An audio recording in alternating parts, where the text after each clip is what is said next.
My brother smirked at me during the will reading and whispered, "Hope you enjoy being homeless because I made sure you get nothing." He thought he had won the jackpot with our parents' estate. He had no idea that the mansion he was fighting for was already owned by the bank, and the bank was owned by me. When the lawyer announced my net worth was $45 million and that I was the one holding his debt, the color drained from his face so fast I thought he might stop breathing. Before I tell you how I made my arrogant brother faint in the attorney office, let me know where you are watching from in the comments. Hit like and subscribe if you have ever had to let family think they won just to destroy them with the truth later. The funeral service had been a blur of fake condolences and whispered judgments. As I drove my battered Honda Civic back to the house where I had spent the last 2 months, the silence was deafening. I was 35 years old, exhausted, and wearing a black dress from Target that felt too tight across my shoulders. For 8 weeks, I had been the live-in, nurse the cleaner, and the punching bag for my dying parents. My brother Marcus had visited exactly twice, once to ask for a loan and once to make sure his name was still on the insurance policy. I pulled into the driveway of the colonial-style house in an affluent suburb of Atlanta. It was a beautiful house, the kind that screamed old money and stability, but to me it was just a cage I had finally been released from. I grabbed my purse and walked up the front steps, the metal of my house key cold in my hand. I just wanted to get inside, pack my laptop, and sleep for 12 hours. I slid the key into the lock. It went in, but it refused to turn. I frowned, jiggling it slightly. Maybe the humidity was making the wood swell. I tried again, pushing harder. Nothing. The deadbolt was solid. It was not jammed. It was different. Suddenly, the door swung open. Marcus stood there. He was wearing a custom Armani suit that I knew he had put on a credit card. In his hand was a crystal tumbler filled with amber liquid, probably Dad's vintage scotch, that he had been saving for a special occasion. Behind him, leaning against the foyer table with a smirk that could cut glass, was his wife Emily. She was sipping a Starbucks latte, looking at me like I was a solicitor trying to sell her solar panels. The lock did not break. "Sophia," Marcus said, his voice smooth and dripping with mock sympathy. "We changed it an hour ago." I stared at him, my hand still hovering near the doorframe. "What are you talking about, Marcus? I have been living here for 2 months. My things are inside." "Not anymore," Emily chimed in. She walked past Marcus and pointed a manicured finger toward the front lawn. I turned my head. There, sitting on the wet grass near the sprinklers, were 4 black heavy-duty trash bags. They were lumpy and tied haphazardly. One of them had split open, spilling my gray sweatpants onto the manicured turf. "We needed to clear out the guest room immediately," Emily said, taking a sip of her coffee. "I am turning it into my yoga studio. I need the feng shui to be right, and frankly, your energy is just too heavy." I felt a cold rage settle in my chest, but I kept my face completely blank. This was the dynamic. It had always been the dynamic. Marcus was the golden child, the prince who could do no wrong. I was Sophia, the mistake, the scapegoat, the one who was only useful when there was a mess to clean up. "You threw my clothes on the lawn," I said, my voice dangerously calm. "My laptop is still in there. My hard drive has work on it." Marcus took a slow sip of the scotch. "Oh, the laptop. We put that in the bag with the shoes. Hope it did not crack when we tossed it." "Look, Sophia, let us be real. You were here to change diapers and administer morphine. Mom and Dad are gone now. The job is done. You are fired." He laughed at his own joke, a cruel barking sound. "This house is the primary asset of the estate." He continued, stepping out onto the porch to tower over me. "As the executor and primary beneficiary, I need to secure the assets. That means keeping riffraff out. You can take your little trash bags and go back to that studio apartment or wherever you crawl out from." Emily stepped up beside him, resting her hand on his arm. She looked me up and down, her eyes lingering on my scuffed shoes. "You should be grateful we let you stay this long, Sophia. Honestly, having you around during the funeral was embarrassing enough. People were asking if you were the help." I looked at the trash bags on the lawn. Then I looked at the Honda Civic that they thought was my only possession. They saw a woman who had nothing. They saw a failure. They did not see the CEO of Obsidian Strategies. They did not know that the laptop in that trash bag contained confidential crisis management files for 3 senators and a tech billionaire. And they certainly did not know that I had bought the mortgage on this house 3 years ago through a shell company when my parents stopped paying the bills. I could have ended it right there. I could have pulled out my phone, called my lawyer, and had them evicted for trespassing on my property within 20 minutes. But that would have been too easy. That would have been mercy. And as I looked at Marcus's arrogant grin and Emily's smug satisfaction, I decided that mercy was off the table. I wanted them to feel safe. I wanted them to climb all the way to the top of the mountain so that when I pushed them off, the fall would shatter every bone in their bodies. I stepped back, moving down the porch stairs. "You are right, Marcus," I said softly. "It is your house now. Enjoy it." I walked over to the lawn, grabbing the wet trash bags. I dragged them to my car, mud smearing against my legs. I could hear them laughing as the heavy oak door slammed shut, the sound of the new deadbolt clicking into place echoing in the evening air. I threw the last bag into the trunk and sat in the driver's seat. Rain began to tap against the windshield. I looked up at the house one last time. The lights were warm and inviting. They were probably opening another bottle of scotch, toasting to their good fortune, planning how to spend money they did not have. I pulled my phone from my pocket and dialed a number I had on speed dial. "Sterling," I said when the voice answered. "It is Sophia. Initiate the Phoenix Protocol.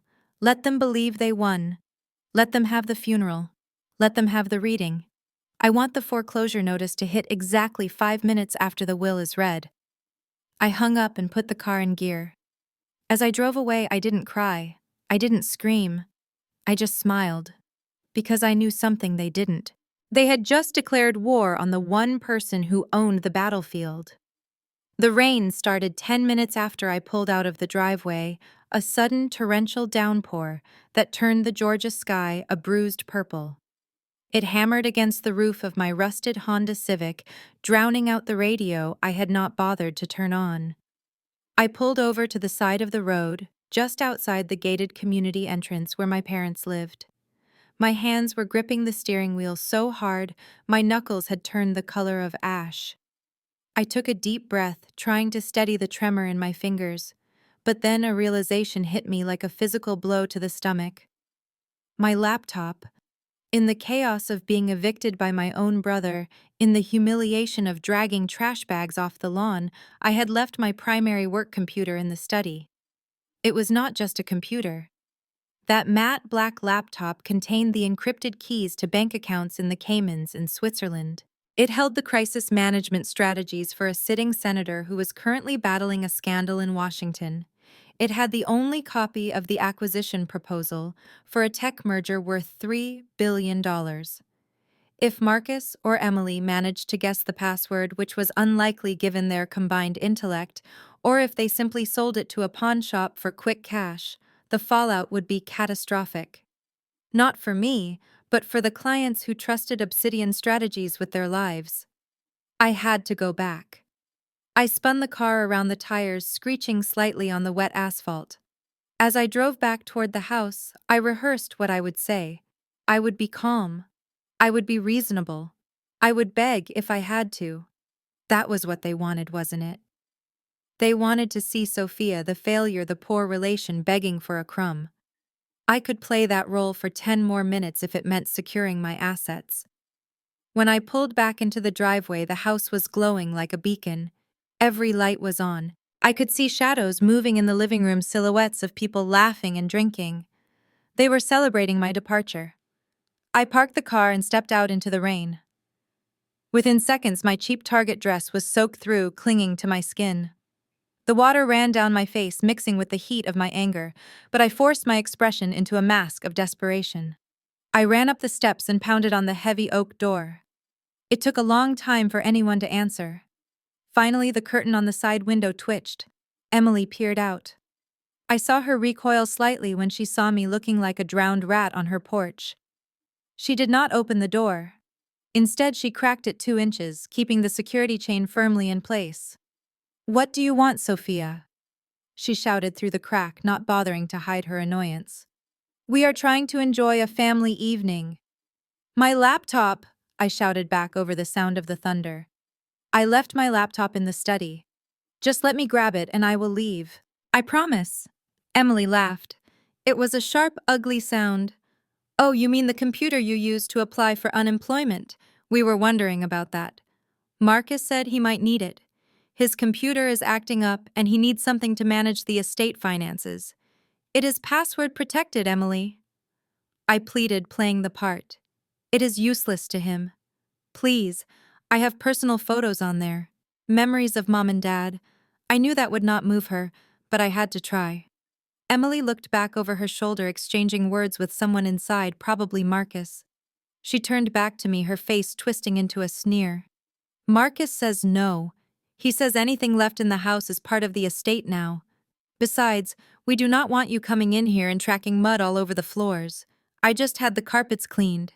I need that computer," I said, my voice dropping, losing some of the fake desperation and gaining a hard edge of warning. "Give it to me, Emily." "Are you threatening me in my own house?" she shrieked, her voice pitching up so the neighbors might hear. "You are trespassing, Sophia. You have exactly 30 seconds to get off this property before I call the police, and you know how that goes." A frantic black woman banging on the door of a respectable home in this neighborhood. Who do you think they will believe? She was right. In this zip code, with my beat-up car and my appearance, the police would arrest me first and ask questions later. An arrest record would show up on background checks. It would alert the board of directors. It would compromise my security clearance. Emily knew exactly which button to press. She slammed the door in my face. I heard the deadbolt slide home again. I stood there for a moment, the rain plastering my hair to my skull. I watched through the window as Emily walked back to the living room, miming my desperate pleading to Marcus, who threw his head back in laughter. He poured her another glass of wine. They were toasting to their cruelty. They felt powerful. They felt untouchable. I turned around and walked back to my car. The walk felt miles long.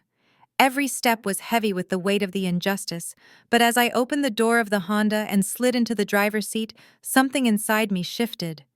The sadness evaporated, replaced by a cold, clinical precision.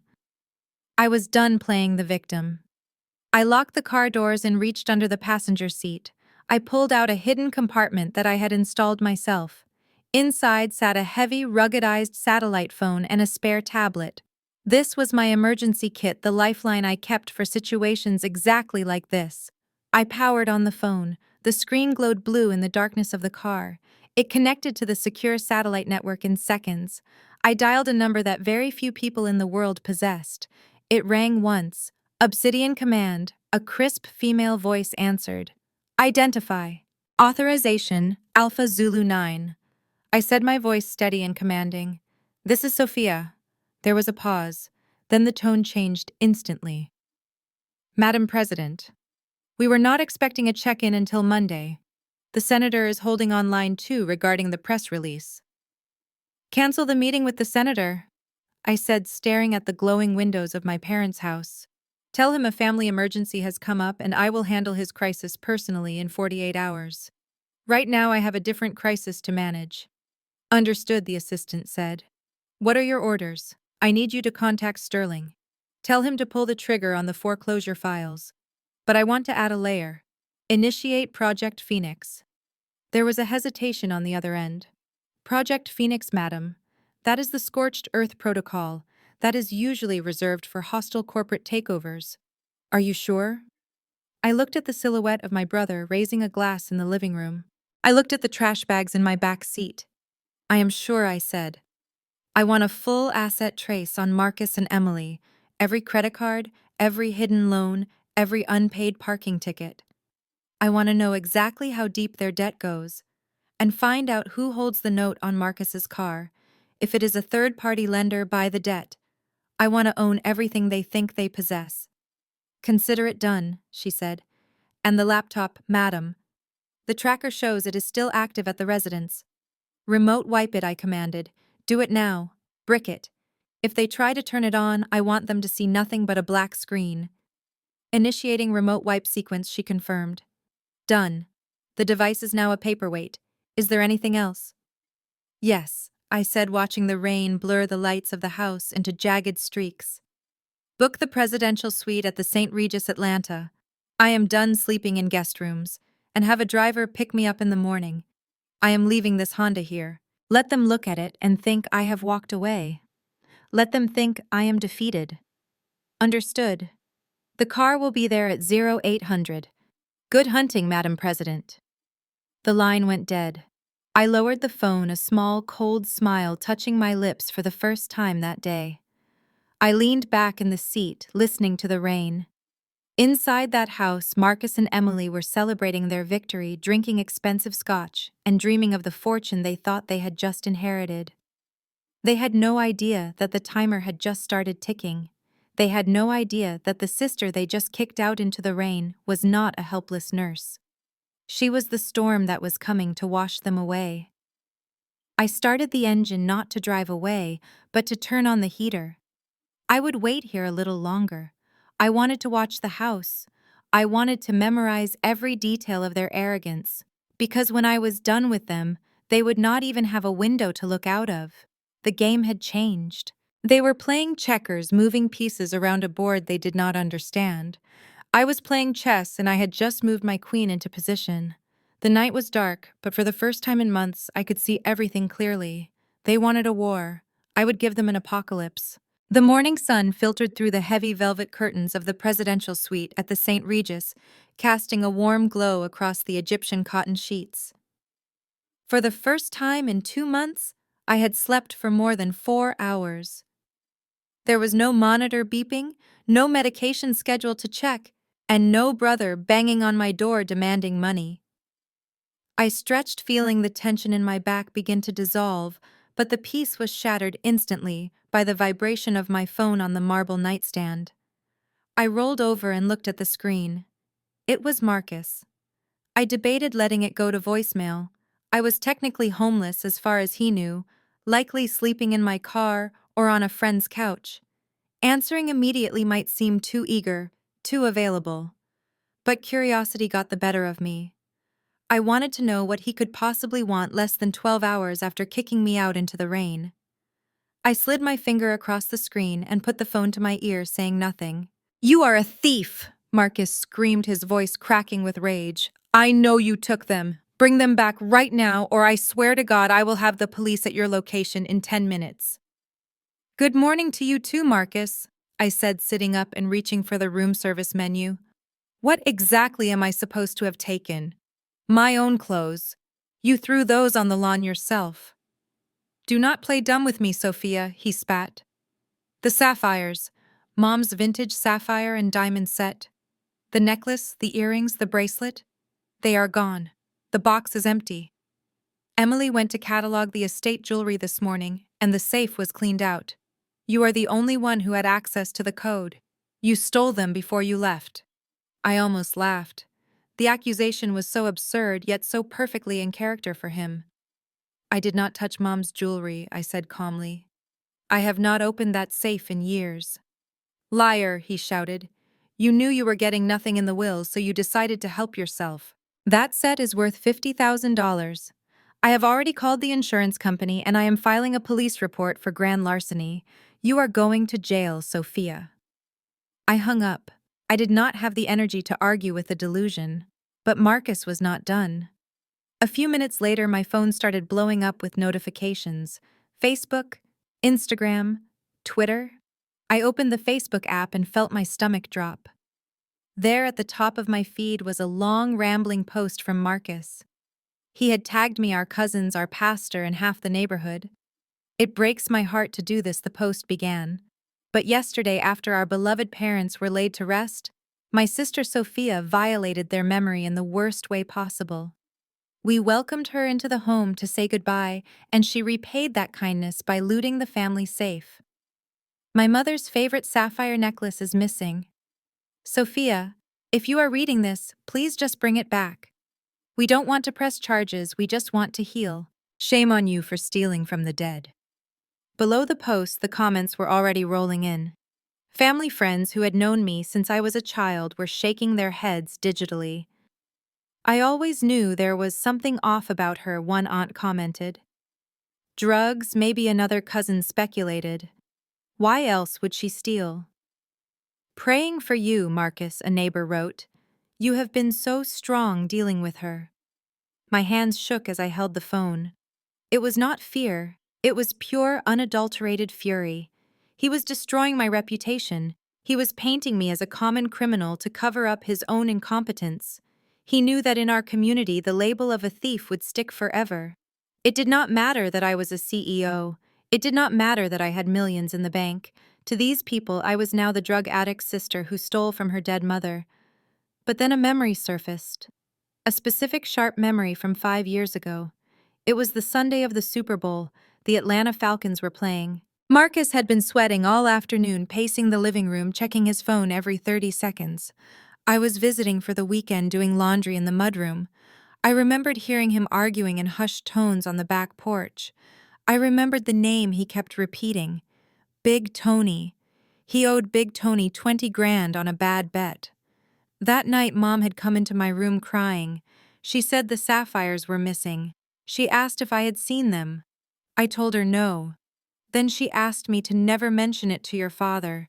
She said she must have misplaced them, but I saw the way she looked at Marcus. She knew. She always knew. 2 days later, I was cleaning out Marcus's jeans before putting them in the wash. I found a crumpled piece of paper in the back pocket. It was a pawn shop slip from a place on Cheshire Bridge Road. Item description: vintage sapphire necklace and earring set. Loan amount: $4,000. He had sold a $50,000 heirloom for $4,000 to pay off a bookie. I had stared at that slip for a long time. I had almost shown it to Dad.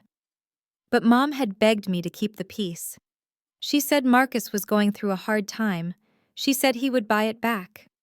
So I did what I always did. I cleaned up the mess. I scanned the receipt and saved it to my private cloud drive just in case. I put the original back in his pocket. He never bought it back. Mom just stopped wearing them, and eventually the lie became the truth. The sapphires were lost. I opened my laptop.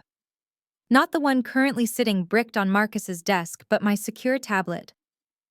I navigated to my personal archives folder titled Family Liability. There it was. The image was grainy, taken with an old iPhone camera, but the text was legible. The date, the item description, and right there at the bottom, the signature, Marcus J. Wilson. I took a screenshot. I did not post it to Facebook, not yet. I wanted him to sweat. I opened his text thread. He was still typing abusive messages.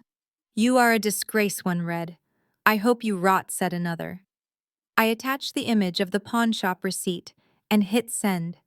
Then I typed a single sentence below it. I remember exactly where the sapphires went, Marcus. Do you want me to post this in the comments of your Facebook status, or would you like to delete that post within the next 30 seconds? I watched the 3 dots appear on the screen. He was typing. Then the dots disappeared. Then they appeared again. He knew. He knew that I had the proof that he was the thief. He knew that if this receipt got out, not only would his lie be exposed, but the insurance fraud he was about to commit by filing a false police report would send him to prison. I switched back to the Facebook app and refreshed the page. The post was gone. I refreshed again. His profile was temporarily locked. My phone rang. It was Marcus again. I answered, putting it on speaker as I poured myself a cup of coffee. You hacked my phone, he hissed, his voice trembling now. Where did you get that? I did not hack anything, I said, taking a sip. I just have a better memory than you. And Marcus, if you ever accuse me of stealing again, I won't just send that photo to you. I will send it to the insurance adjuster you just called. I will send it to the police, and I will send it to Emily. Does she know you pawned her inheritance to pay for a football game 5 years ago? There was silence on the other end. Heavy, terrified breathing. Stay away from us, he whispered finally. I am not the one who called Marcus, I said. You called me. Now leave me alone. I have a very busy week ahead of me, and you have a house to clean. I hung up and blocked his number for the rest of the day. My heart was pounding, but for the first time it wasn't from anxiety. It was the thrill of the hunt.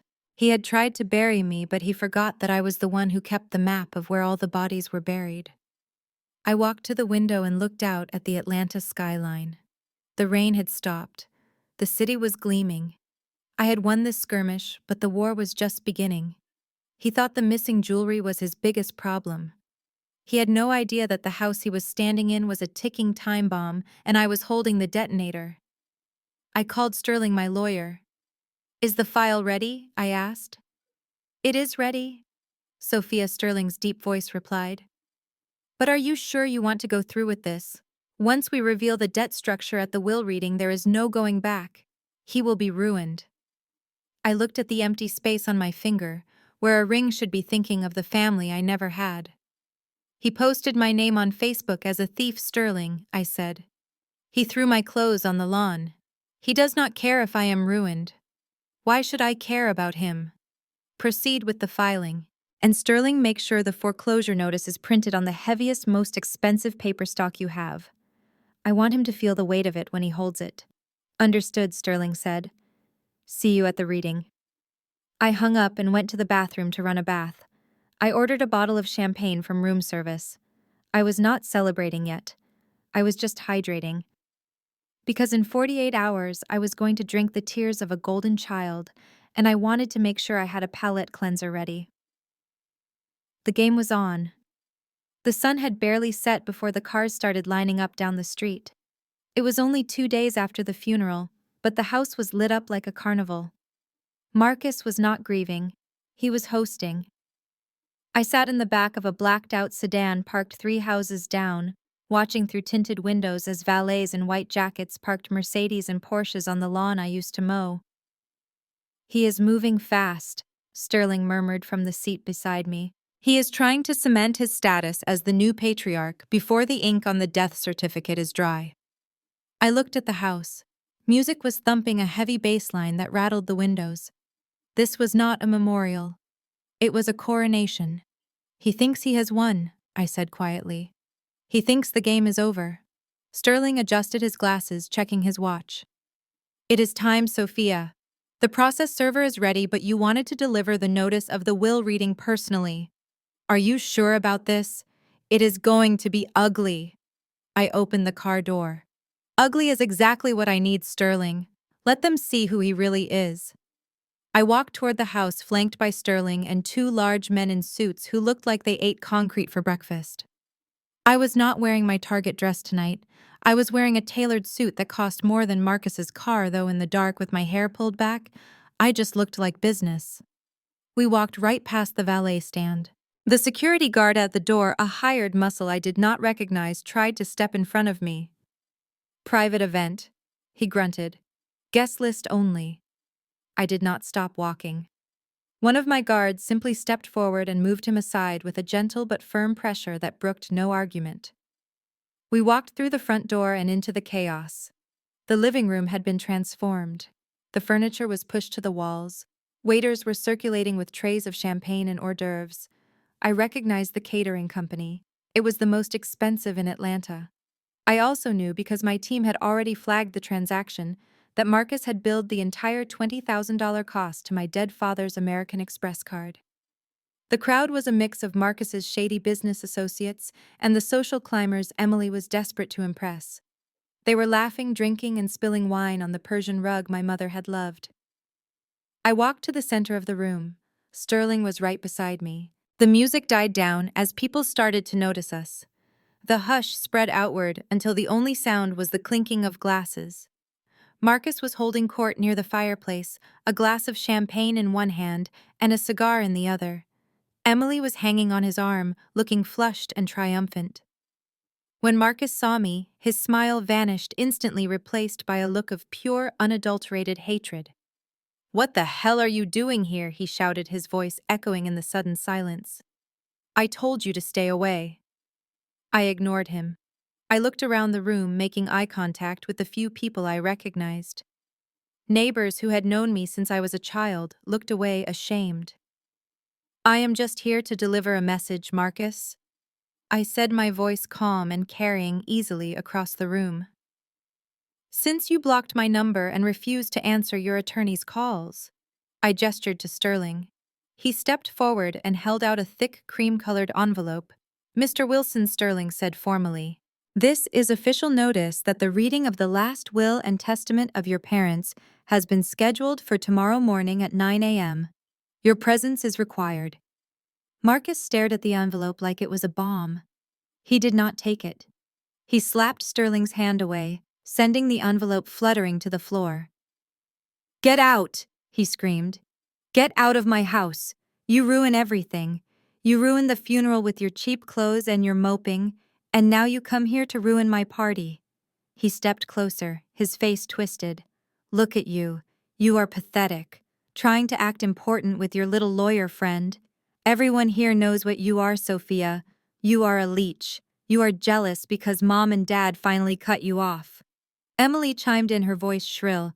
Call the police, Marcus. She is trespassing again. I looked at Emily.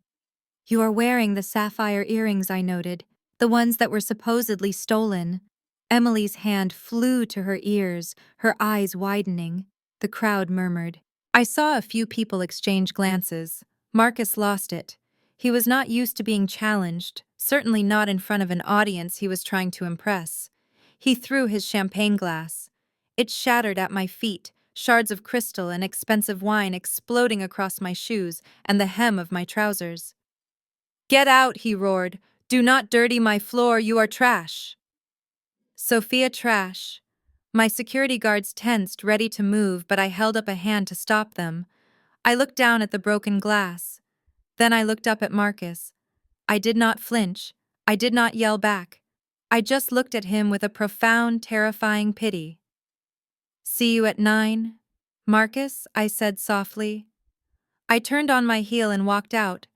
The crowd parted for me like the Red Sea. I could hear Marcus shouting obscenities behind me, trying to regain control of the room, trying to laugh it off as the ravings of a crazy sister. But the spell was broken. The air in the room had changed. They had seen the violence in him. They had seen the fear. As we walked back to the car, Sterling handed me a handkerchief. You have wine on your shoes, he said. It does not matter, I said, wiping the drops away. It is not my floor he has to worry about cleaning. We got into the car. The music from the house started up again, but it sounded hollow now. Desperate. Did you get it? I asked the guard in the front seat. He nodded and held up a small camera. Every second, madam. The assault with the glass, the verbal threats. It is all recorded.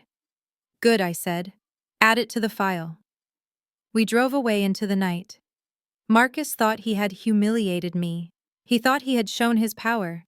He did not realize that he had just given me the final piece of ammunition I needed. He had proven in front of witnesses that he was unstable, violent, and unfit.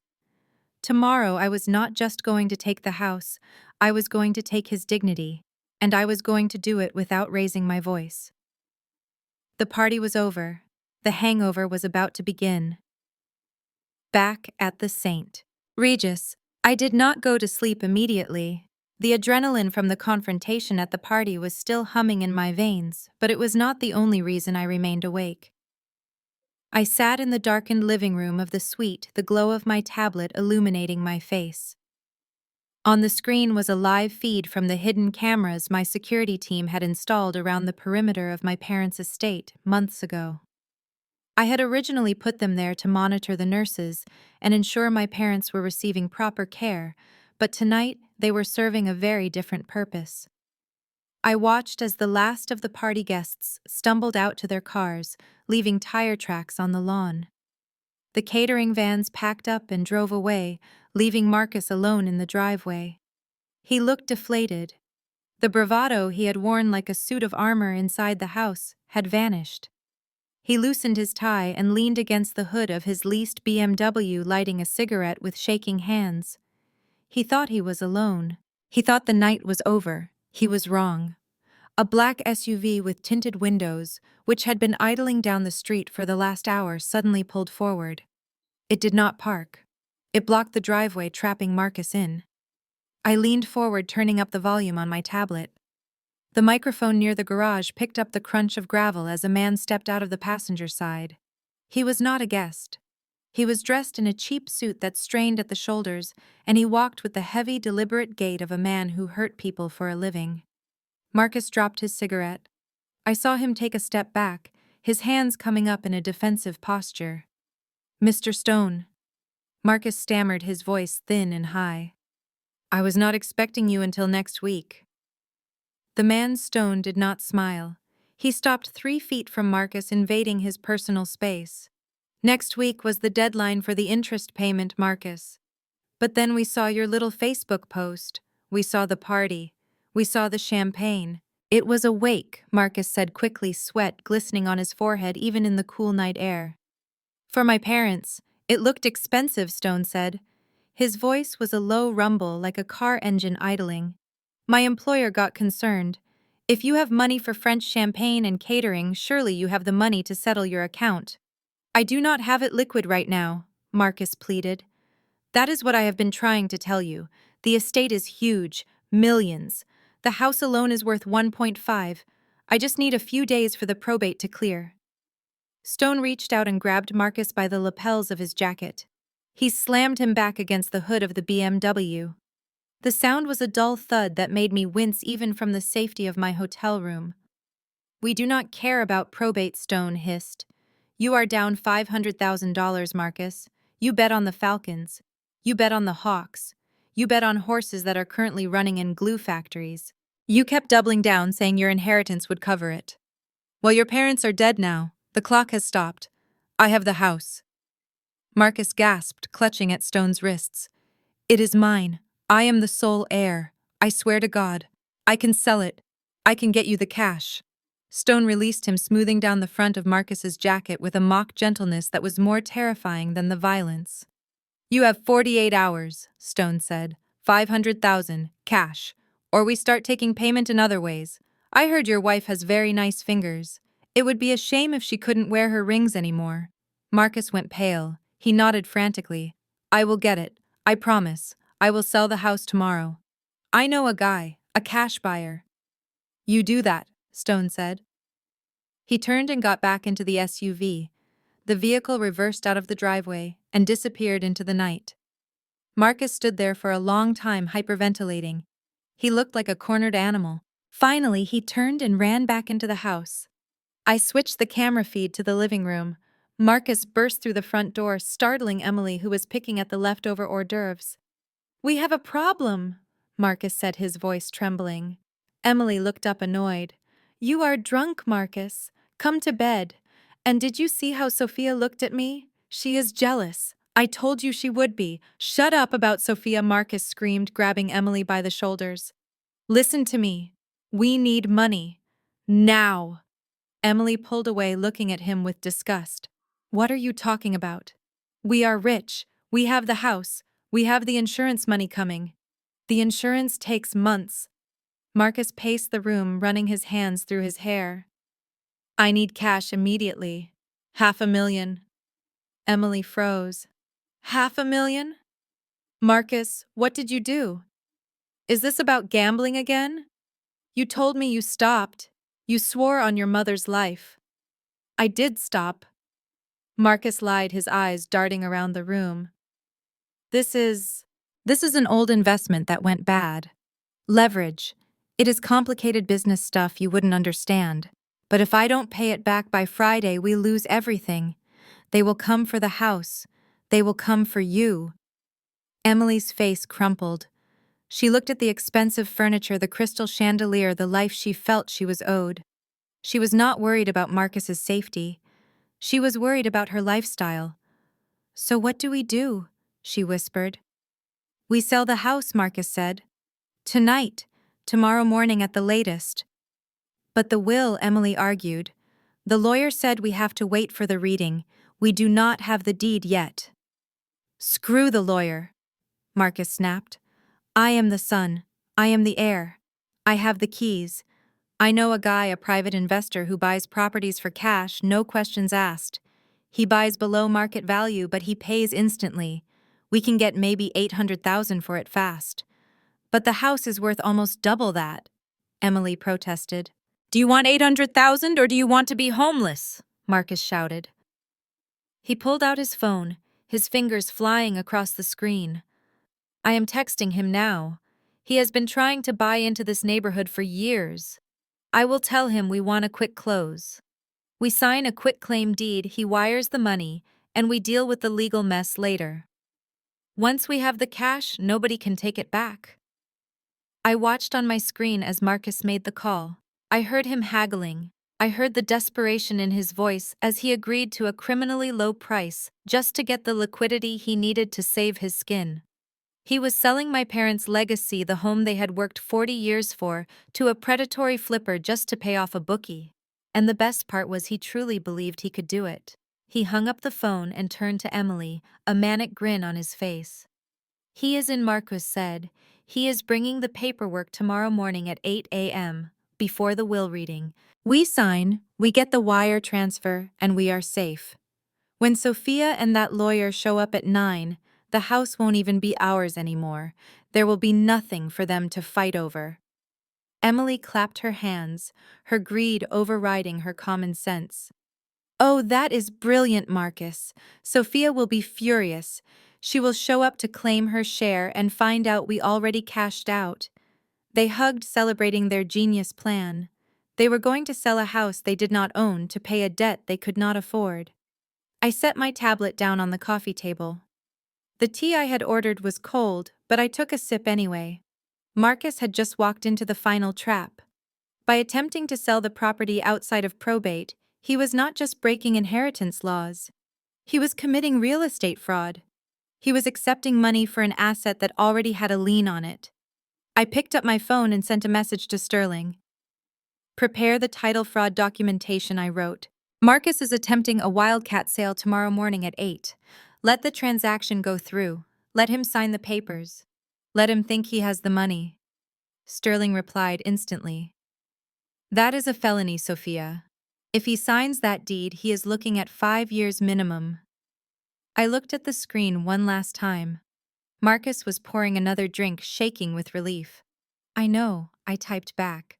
Bring the police to the reading. I turned off the lights and went to the bedroom. I needed to be well rested. Tomorrow was going to be a very long, very satisfying day. Marcus wanted to sell the house under the table. He was about to find out that I was the one who built the table and I was about to flip it over. The sun had barely risen over the Atlanta skyline when the Vulture arrived. From my vantage point in the hotel suite, watching the security feed on my tablet, I could see the condensation on the windows of the black sedan that pulled into my parents' driveway. It was 7:30 in the morning. The will reading was scheduled for 9. Marcus was cutting it close, dangerously close, but desperation has a way of distorting time. The man who stepped out of the car was exactly the kind of bottom feeder I expected Marcus to find. His name was Vance, a notorious real estate flipper who preyed on distressed estates and desperate heirs. He wore a suit that was too shiny and a smile that did not reach his eyes. He carried a briefcase that I knew contained a predatory contract and a cashier check for $50,000. That check was the lifeline Marcus was praying for.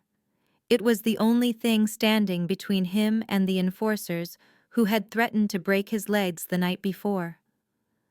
I watched as Marcus opened the front door before Vance could even ring the bell. My brother looked terrible. His eyes were bloodshot, his skin pale and clammy. He was wearing the same clothes he had worn to the party, rumpled and stained with sweat. Emily stood behind him, clutching a coffee mug like a shield. She looked nervous but greedy, her eyes darting to the briefcase in Vance's hand. Come in, Marcus said, his voice picked up by the foyer microphone. We are ready. We just want to get this done quickly. Vance walked in, scanning the house with a calculating gaze. He was not looking at the architecture or the memories. He was looking at the profit margins. He saw the crystal chandelier and the marble floors and saw dollar signs. Nice place, Vance said, setting his briefcase down on the dining room table. Shame you have to unload it so fast. But hey, cash is king, right? Right, Marcus said, practically vibrating with anxiety. You have the deposit. The 50,000. Vance tapped the briefcase. Right here. And the wire for the remaining 750,000 is queued up. As soon as we sign the quitclaim deed and I get confirmation of the title transfer, the money hits your account. You walk away with 800 grand clean and clear. No waiting for probate. No dealing with lawyers. Emily stepped forward. And nobody needs to know right away, she asked. I mean, we can tell the family later. Vance winked at her. Lady, once you sign that paper, I own the house. You can tell them whatever you want. I will give you a week to move out before I bring in my demo crew. A week. They were selling our childhood home, a property worth nearly $2 million for less than half its value, and agreeing to be homeless in 7 days, just to cover a gambling debt. The stupidity was breathtaking. Let us sign, Marcus said, grabbing a pen from the table. Give me the papers. Vance opened the briefcase and slid a stack of documents across the polished wood. Marcus did not read them. He did not check the clauses. He just flipped to the back page, his hand shaking so badly he could barely hold the pen. He scribbled his signature on the line marked grantor. Then he shoved the papers toward Emily. Sign it, he hissed. Emily hesitated for a fraction of a second, looking at the ornate dining room where we had shared so many Christmas dinners. Then she looked at the diamond ring on her finger, the symbol of the lifestyle she refused to give up. She signed her name with a flourish. Done. Marcus exhaled a sound of pure relief. Now the check. Give me the check. Vance smiled, picking up the signed deed. He examined the signatures, nodding slowly. He reached into his pocket and pulled out the check. Marcus reached for it, his fingers inches away from salvation. Then Vance's phone buzzed. It was a loud, jarring sound in the quiet room. Vance held up a finger. 1 second, he said. That is my title guy. Just need the green light that the electronic filing went through. Formalities. Marcus froze, his hand still outstretched. Just give me the check, he pleaded. We signed. The house is yours. Vance ignored him, putting the phone to his ear. Yeah, Tony, I have the deed right here. We are good to go. What? The room went silent. I leaned closer to my tablet screen. I saw Vance's expression shift. The shark-like smile vanished, replaced by a hard, cold frown. He looked at Marcus, then back at the papers. Are you sure? Vance asked the person on the phone. A primary lien. Since when? 3 years ago. Who holds the note? I sipped my coffee. Here it comes. Vance listened for another moment, then laughed. A harsh, barking laugh. You have got to be kidding me. Okay. Cancel the wire. Yeah, I am leaving now. He hung up the phone and looked at Marcus with pure disgust. He did not hand over the check. Instead, he ripped it in half. What are you doing? Marcus screamed, lunging forward. That is my money. We signed the contract. The contract is void, you moron, Vance spat, shoving Marcus back. You tried to sell me a house you do not own. I do own it, Marcus yelled, his face turning purple. I am the heir. My parents are dead. It is free and clear. It is not free and clear, Vance shouted back, throwing the torn check onto the floor. My title guy just ran the final search. There is a massive lien on this property. A primary mortgage and a secondary equity line. This house is leveraged to the hilt. It has 0 equity. In fact, it is underwater. That is a lie, Emily shrieked. My in-laws were rich. They owned this place outright. They did not own squat, Vance said, grabbing his briefcase. And the bank that holds the note has already initiated a block on any transfer. A company called Obsidian Holdings. They own the house, Marcus. Not you, not your dead parents. You have nothing to sell. Obsidian Holdings.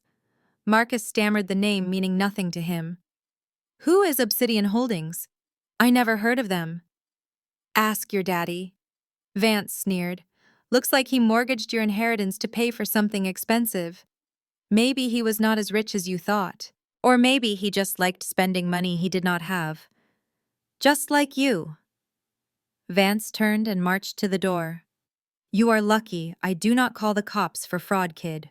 Do not ever call me again. The front door slammed shut, leaving Marcus and Emily standing in the wreckage of their plan. The silence that followed was heavy and suffocating. Then Marcus snapped. He let out a primal scream of rage and grabbed the nearest object, a porcelain vase that had belonged to our grandmother.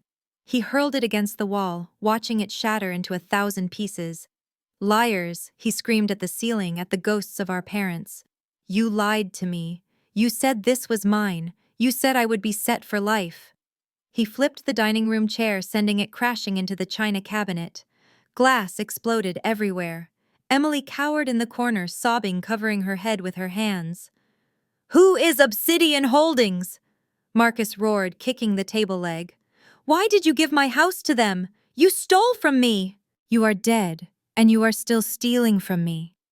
He was destroying the room, tearing down curtains, smashing picture frames. He was a child throwing a tantrum because his toy had been taken away. He blamed everyone. He blamed our parents for secretly being in debt. He blamed the mysterious company. He blamed the universe. He never once stopped to think that maybe, just maybe, he was the reason they were in debt in the first place. He never considered that the hundreds of thousands of dollars they had bailed him out with over the years had to come from somewhere. He thought money just appeared because he deserved it. I watched him unravel. I watched him fall to his knees in the middle of the broken glass, sobbing uncontrollably. I am dead, he whispered. Stone is going to kill me. I have nothing. Emily looked up, her mascara running down her face. What do we do, Marcus? The will reading is in an hour. We go, Marcus said, wiping his nose on his sleeve. We go to the reading. Maybe there is something else. Life insurance, stocks, bonds. There has to be cash. Mom said there was a policy. If the house is gone, the cash has to be there. He stood up, his eyes wild and desperate. We are going to get that money, he vowed, and if Sophia tries to take 1 cent of it, I will kill her. I swear I will kill her. I closed the app on my tablet. The show was over. He was broken, terrified, and dangerous. He was pinning all his hopes on a life insurance policy that I knew for a fact had lapsed 6 months ago because he had forgotten to mail the check Mom gave him. He was walking into a slaughterhouse thinking he was the butcher. I stood up and walked to the mirror. I checked my reflection. My suit was perfect. My face was calm. I looked like a woman who was about to inherit the earth, or at least the part of it that mattered. It is time, I said to the empty room. I grabbed my purse and headed out the door. The final act was about to begin, and I wanted a front row seat when the guillotine finally dropped. Marcus wanted to know who Obsidian Holdings was. I was going to introduce myself personally. I was parked outside the Bluebird Motel on the outskirts of the city, a place where the neon sign buzzed with the sound of dying electricity, and the air smelled of stale cigarettes and desperation. I was not staying there, of course. I was waiting for a private investigator who had a physical file I needed for the morning, but to Marcus and Emily, this was exactly where I belonged. It was the natural habitat of the sister they had discarded. I saw Emily before she saw me. Her white Range Rover pulled into the cracked asphalt lot, looking violently out of place among the rusted pickup trucks and sedans missing their hubcaps. She parked across 2 spaces, unconcerned with the inconvenience she was causing anyone else. She stepped out wearing oversized sunglasses and a designer trench coat, clutching her purse to her chest as if she expected to be mugged by the air itself. She spotted my Honda Civic in the corner and marched toward it, her heels clicking aggressively on the pavement. I rolled down the window as she approached. I expected anger. I expected screaming about the house sale falling through. I expected her to demand to know who Obsidian Holdings was. Instead, she stopped at my window and took a deep, shuddering breath. She took off her sunglasses. Her eyes were red-rimmed, but there was a hardness in them that I recognized. It was the look of a gambler about to play their last chip. We need to talk, Sophia, she said, her voice tight. I looked at the motel sign, then back at her. This is not exactly a social call, Emily. What do you want? She opened the door and slid into the passenger seat without asking. She smelled of expensive perfume and nervous sweat. She looked around the interior of my old car with undisguised disdain before turning to me. "I know you are behind it," she said. "I do not know how you did it or who you slept with, but I know you are the reason the sale collapsed this morning. That company, Obsidian, whatever, they blocked the title transfer. Marcus is falling apart, Sophia. He is talking about ending things." I stared at her unmoved. "Marcus is dramatic, Emily. He is not going to do anything to himself. He loves himself too much." "You do not understand," she snapped, then lowered her voice, trying to sound vulnerable. "He owes people money. Bad people. If we do not get access to the estate funds, if we cannot sell the house, they are going to hurt him. And they are going to hurt me." "That sounds like a problem for the police," I said calmly. "Why are you telling me?" "Because you can fix it," she said, reaching out to touch my arm. I pulled away. She withdrew her hand, looking hurt. "You can sign a waiver," she said hurriedly. "We talked to the lawyer. If you sign a document waiving all claims to the estate and acknowledging Marcus as the sole owner, the title company might override the block. They just need to know there is no family dispute." I laughed. It was a dry, humorless sound. "You want me to sign away my rights so you can sell a house that does not belong to you to pay off a bookie? You really are bold, Emily." "It is not just for Marcus," she whispered. She looked down at her lap, her lower lip trembling. She placed a hand protectively over her stomach. "I did not want to announce it like this," she said softly. "Not with all this fighting. But I have to think about the future now. I have to think about the baby." I raised an eyebrow. "The baby?" "Yes," she said, looking up at me with wide, watery eyes. "I am pregnant, Sophia. I took the test 3 days ago. That is why Marcus is so desperate. He wants to provide for his family. He wants his son to grow up in safety." She paused to let the news sink in, watching my face for a reaction. "I am carrying the heir, Sophia," she continued, her voice gaining a little more strength. "Your parents' grandchild. The only piece of them left. If you really loved them, if you really care about this family, you will not let their grandson be born into poverty. You will sign the waiver, do it for the baby." It was a masterful performance. If I did not know her, I might have been moved. If I were the sister she thought I was, the gullible, desperate woman seeking connection, I might have caved. But I was not that woman. And unfortunately for Emily, I was also the person who had paid their bills for the last 5 years. I looked at her hand resting on her flat stomach. I looked at the tears shimmering in her eyes. "How far along are you?" I asked gently. 8 weeks, she lied smoothly, "just barely showing. But I can already feel it. A mother's intuition." I nodded slowly. "That is a miracle, Emily. A true medical miracle." She frowned, sensing the shift in my tone. "What do you mean?" I reached into the back seat and pulled over my leather satchel. It was not the cheap bag I usually carried. It was my work bag. I unzipped it and pulled out a blue folder. Emily watched me confused. "What is that?" "This," I said, opening the folder, "is the explanation of benefits from Aetna. You remember Aetna, do you not? The health insurance policy that covered Mom, Dad, Marcus, and you. The policy that I paid the premiums on because Marcus said he was technically a consultant and did not have coverage." Emily went still. Her hand froze on her stomach. "I have rights to view the billing history since I was the primary payer," I said, flipping through the pages. "I usually just check it to make sure Marcus is not billing for phantom back pain again to get opioids. But I remember seeing a very expensive procedure about 2 years ago." I pulled out a specific sheet of paper and held it up. The sunlight through the windshield illuminated the text clearly. "Northside Hospital," I read aloud. "Patient name Emily Wilson.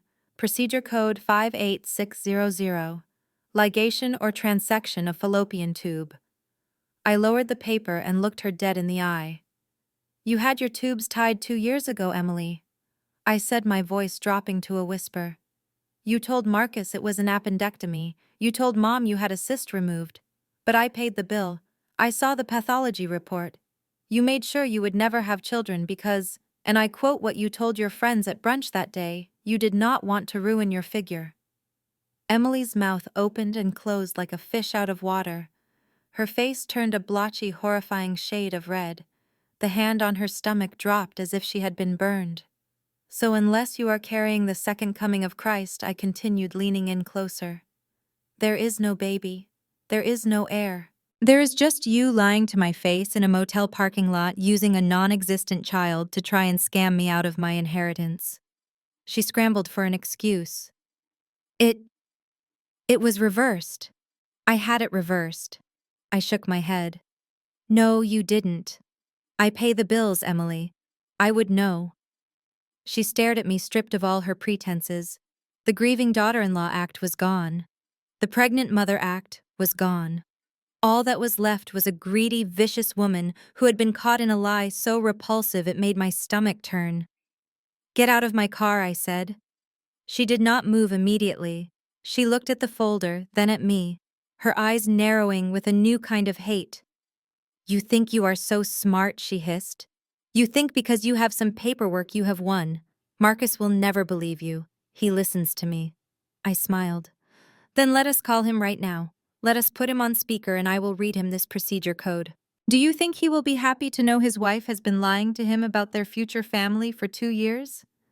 She scrambled for the door handle, her fingernails scratching against the plastic. She threw the door open and practically fell out onto the pavement. You are a monster, she screamed, gathering her coat around her. You are going to burn in hell for this. Maybe, I said, watching her stumble back toward her Range Rover. But at least I won't be lonely. I will save a seat for you right next to the fire. She slammed her car door and peeled out of the lot, tires screeching. I watched her go, feeling a cold, hard satisfaction settle in my chest. She had tried to use the one thing she thought would break me. She tried to use family. She didn't realize that family was exactly what had forged me into steel. I put the medical file back in my bag. The private investigator pulled up a moment later, handing me a thick envelope. Is everything okay, Miss Sophia? He asked, looking at the tire marks Emily had left. Everything is perfect, I said, taking the envelope. I just had to take out the trash one last time. I started my car. The will reading was in less than 24 hours. Emily had just played her ace, and I had trumped it without even breaking a sweat. Now they had nothing left. No house, no money, no heir. Just lies upon lies stacked like a house of cards waiting for a breeze. And I was about to bring the hurricane. The law offices of Sterling and Partners was located on the 45th floor of the Sovereign Building in downtown Atlanta. It was a fortress of mahogany leather and silence, a place where fortunes were built and dismantled with the stroke of a pen. I had been here many times before to sign contracts for Obsidian Strategies, usually entering through the private elevator reserved for high net worth clients. Today, however, I took the public elevator. I stood in the back, watching the numbers climb, surrounded by paralegals carrying stacks of files that likely contained the ruins of someone else's life. When the doors slid open, the receptionist looked up with a practiced smile that faltered for a fraction of a second when she saw my attire. I was not wearing my CEO power suit today. I had gone back to the camouflage of the poor relation. I wore faded jeans and a cardigan that had seen better days. I wanted them to see exactly what they expected to see. I wanted their guard down. I walked down the long corridor toward the main conference room. I could hear them before I even reached the door. It sounded like a flock of seagulls fighting over a discarded crust of bread. I pushed the heavy oak door open and stepped inside. The room was crowded. It seemed that news of a potential inheritance traveled faster than light. My Aunt Sarah, who had not visited my mother once during her 2-year battle with cancer, because the hospital smell made her nauseous, was sitting near the front, clutching a tissue and dabbing at dry eyes. My cousin Ray, who had borrowed $5,000 from my father 10 years ago to start a rap career that never happened, was leaning against the credenza, eyeing the complimentary pastries like he was calculating how many he could fit in his pockets. And there, at the head of the long, polished table, sat Marcus. He looked like a man who was trying to outrun a ghost. His suit was rumpled, likely slept in after the disaster with the house sale yesterday, but his arrogance was fully intact. He had swung his chair around to face the room, and as I entered, he deliberately lifted his legs and slammed his expensive Italian loafers onto the pristine surface of the conference table. It was a gesture of ownership, a territorial pissing match performed for an audience of vultures. Emily sat next to him. She was the only one not talking. She looked pale, her makeup applied a little too heavily to cover the dark circles under her eyes. When I walked in, she flinched visibly. She pulled her coat tighter around herself, protecting a pregnancy that we both knew did not exist. She refused to meet my eyes, staring fixedly at a scratch on the table. She was terrified. She knew that I held the grenade that could blow up her marriage, but she was praying I wouldn't pull the pin until after the checks cleared. Marcus, however, had no such reservations. He saw me and let out a loud theatrical groan. "Look who finally decided to show up," he announced, his voice booming off the paneled walls. "The prodigal sister returns." He picked up a bottle of water from the table and took a slow sip, making me wait for his acknowledgement. The room went quiet.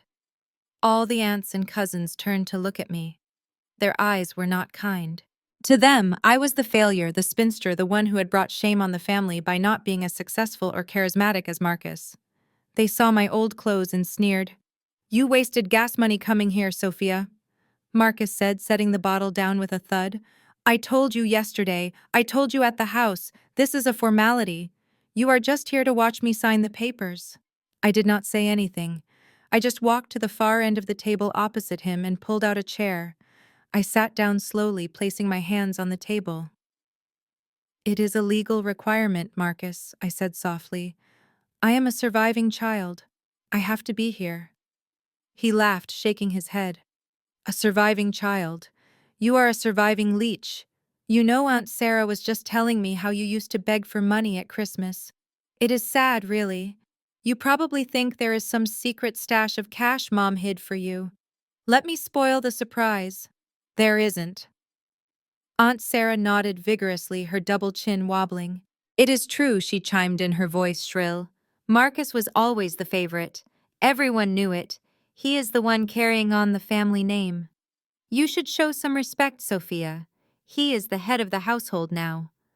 I looked at Aunt Sarah. I remembered paying for her gallbladder surgery 3 years ago anonymously because she didn't have insurance. I wondered if she would defend Marcus so passionately if she knew who actually kept her out of debt. "I am just here to hear what Mr. Sterling has to say," I said, keeping my face blank. Marcus scoffed. "Sterling works for me now. He knows who pays the bills. Speaking of which, Ray passed me a donut. I am starving. Being rich is hungry work." Ray scrambled to obey, tossing a donut down the table like a servant. Marcus caught it and took a bite, spraying crumbs onto the mahogany. "You know," Marcus said, chewing with his mouth open, "I was thinking about what to do with your room, Sophia, after I sell the house. Emily wanted a yoga studio, but since we are moving to a bigger place in Buckhead, maybe I will just burn your stuff. Save on moving costs." He was performing. He was trying to humiliate me, to make himself feel bigger, to drown out the voice of the loan shark that was surely screaming in the back of his mind. He needed to believe he was powerful, because the reality was that he was 48 hours away from having his legs broken. Suddenly, the side door opened. The room instantly fell silent. Mr. Sterling walked in. He was a man of 60, with silver hair and a suit that cost more than Cousin Ray's car. He carried a thick leather portfolio. He did not look at the relatives. He did not look at the pastries. He walked straight to the center of the table. He stopped and looked at Marcus. He looked at the feet resting on the table. He did not say a word. He just raised one eyebrow, a look of such withering professional disdain that Marcus slowly, awkwardly took his feet down. "Good morning," Sterling said. His voice was not loud, but it commanded absolute attention. He sat down and opened the portfolio. He arranged 3 stacks of paper in front of him with precise geometric movements. "We are here to read the last will and testament of Robert and Martha Wilson," Sterling began. Marcus leaned forward, his greed practically radiating off him in waves. He drummed his fingers on the table. Let us skip the preamble, Sterling Marcus said. We all know what it says. Just get to the assets. I have business to attend to. I have a buyer lined up for the estate and I need the deed released today. Sterling paused. He looked at Marcus over the rim of his reading glasses. There are complexities, Mr. Wilson Sterling said calmly. I would advise you to listen closely. Complexities, Marcus snapped. What complexities? I am the son. She is the daughter. It is 50-50 at worst, but we all know Mom changed it. Just read the damn thing. He glared at me again. Me. I hope you brought a bus pass, Sophia, he sneered, because you are not getting enough for a cab fare home. You are going to walk out of here with exactly what you deserve. Nothing. You are a zero, a nobody. And today I am going to make sure the whole world knows it. I looked back at him. I looked at his shaking hands. I looked at the sweat beading on his upper lip.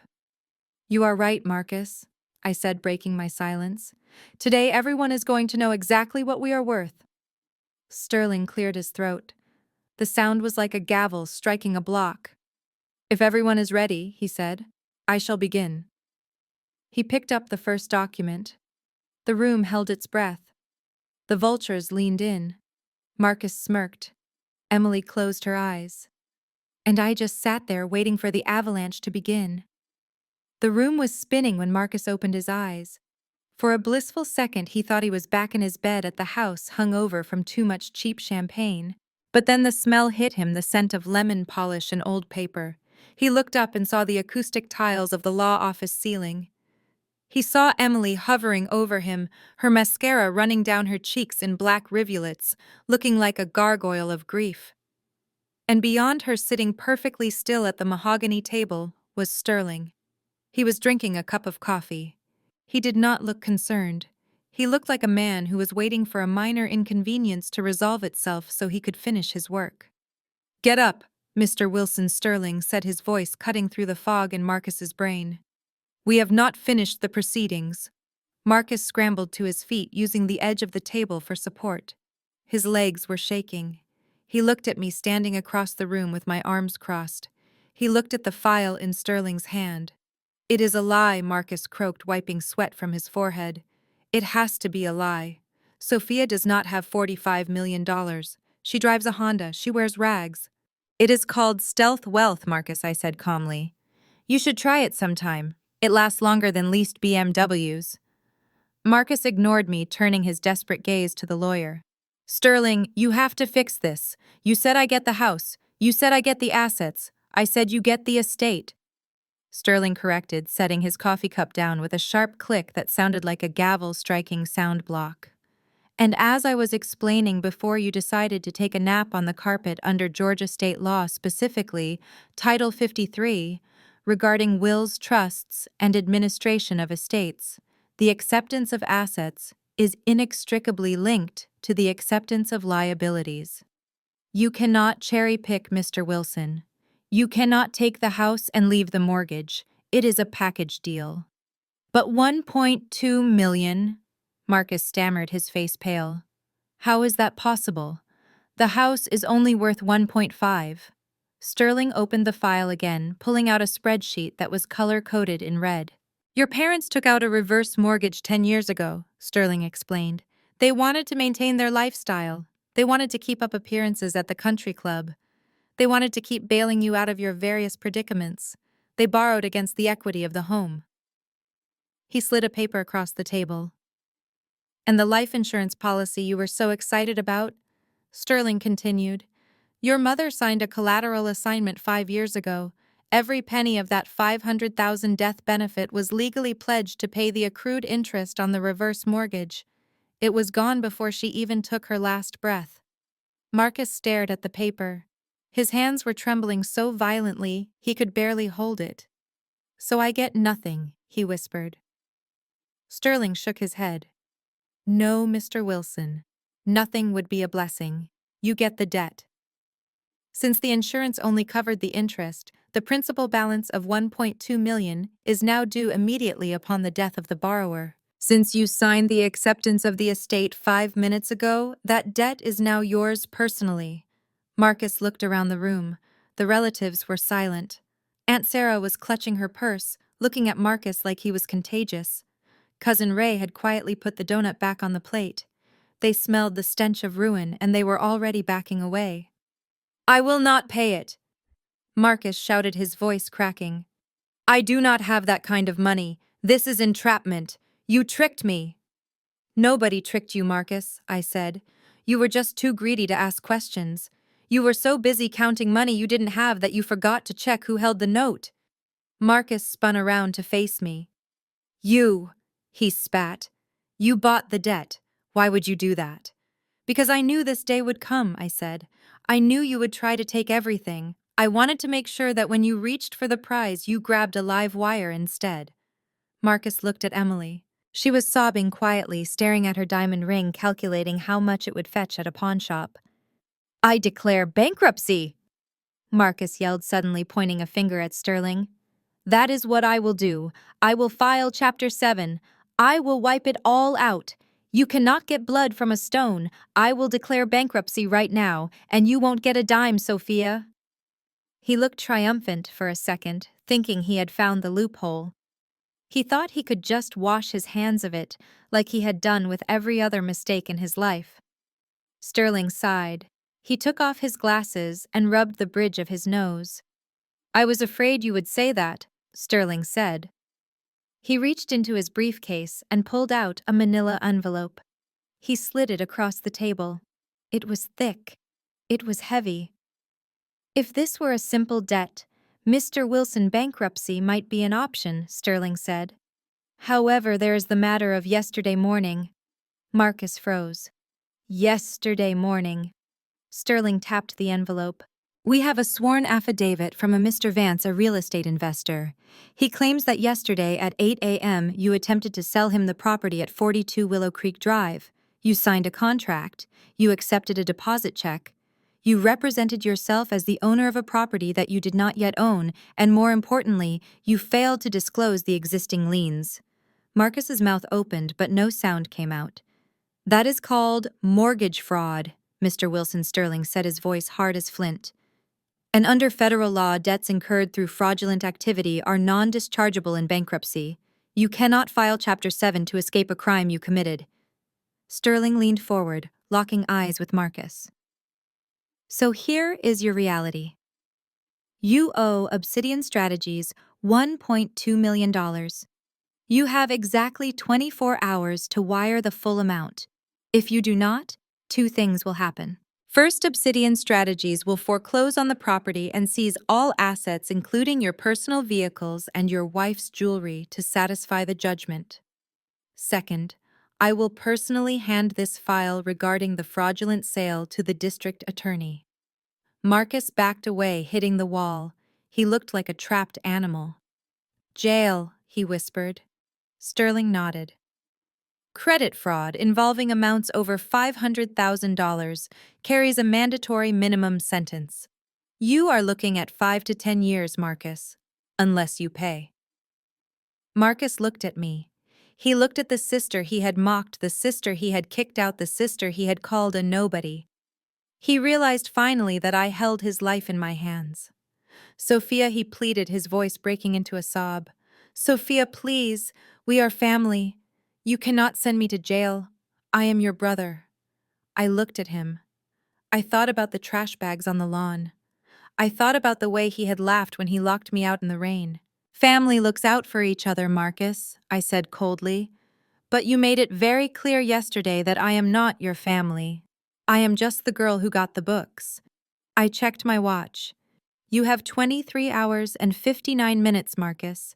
I suggest you start selling things." I turned to Sterling. "I believe we are done here." I walked out of the conference room. I did not look back. I could hear Marcus weeping behind me, a sound of pure, desolate despair. He had wanted everything, and now he had less than nothing. He had a debt he couldn't pay, a crime he couldn't hide, and a sister who had finally stopped cleaning up his mess. The silence in the conference room was absolute, a vacuum that sucked the air out of everyone's lungs. Marcus was leaning against the wall, his chest heaving, his face a mask of sweaty terror as the reality of a 10-year prison sentence settled over him like a shroud. He looked small. He looked defeated. He looked exactly like the child he had always been waiting for someone to come and clean up the mess he had made. Naturally, he looked at Sterling. He expected the lawyer to offer a lifeline, a payment plan, a loophole, anything to make the nightmare stop. But Sterling did not look at Marcus. He closed the file on the table with a snap that echoed off the mahogany walls. He swiveled his leather chair slowly, deliberately, until he was facing the other end of the table. He was facing me. The movement was so precise, so respectful, that it drew every eye in the room. Aunt Sarah stopped clutching her purse. Cousin Ray stopped chewing his lip. Emily froze her hand halfway to her mouth. Sterling adjusted his tie, sitting up straighter than he had all morning. He looked at me not as the poor relation in the cardigan, but as the most powerful person in the room.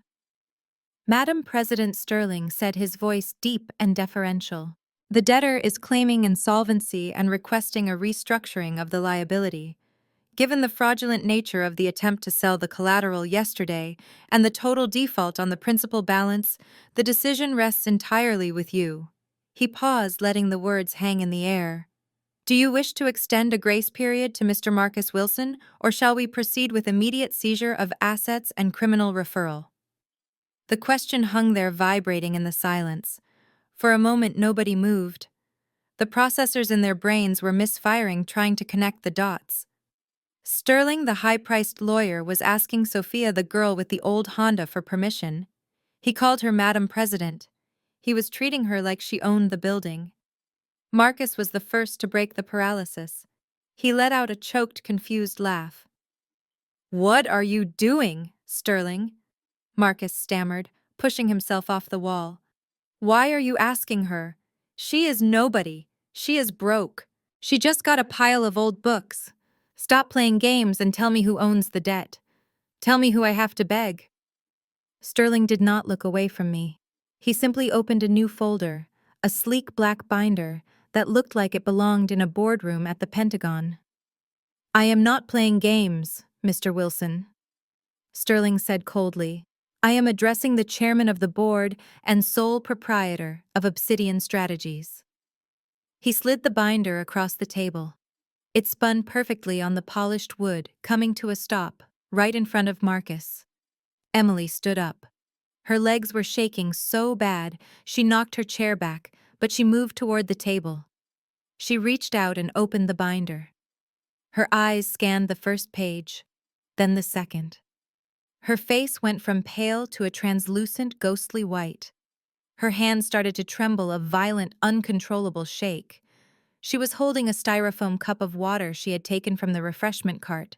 As the reality of what she was reading hit her, her fingers simply stopped working. The cup slipped from her hand. It hit the table, the lid popping off, sending ice water splashing across the legal documents and onto Marcus's expensive Italian loafers. She did not notice. She did not apologize. She just stared at me, her mouth opening and opening as if she were trying to scream, but had forgotten how. "It is her," Emily whispered. "It is actually her." Marcus grabbed the binder from Emily, water dripping from his hands. He looked at the documents. He saw the incorporation papers. He saw the tax returns. He saw the client list. "No," Marcus muttered, shaking his head. "No, this is fake. You forged this." Sterling cleared his throat. "I assure you, Mr. Wilson, the Internal Revenue Service does not accept forgeries. The document you are holding is the audited financial statement for the previous fiscal year." Sterling picked up a summary sheet and began to read aloud, his voice projecting to the back of the room so that every aunt, cousin, and hanger-on could hear every syllable.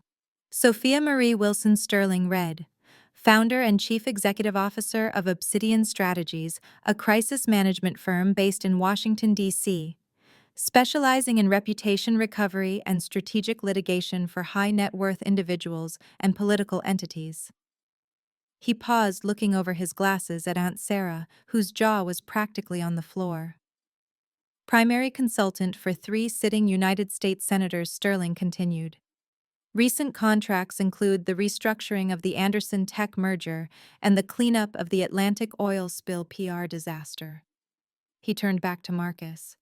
Current personal net worth, excluding real estate holdings and offshore trusts, is verified at $45 million. $45 million. The number seemed to suck the oxygen out of the room.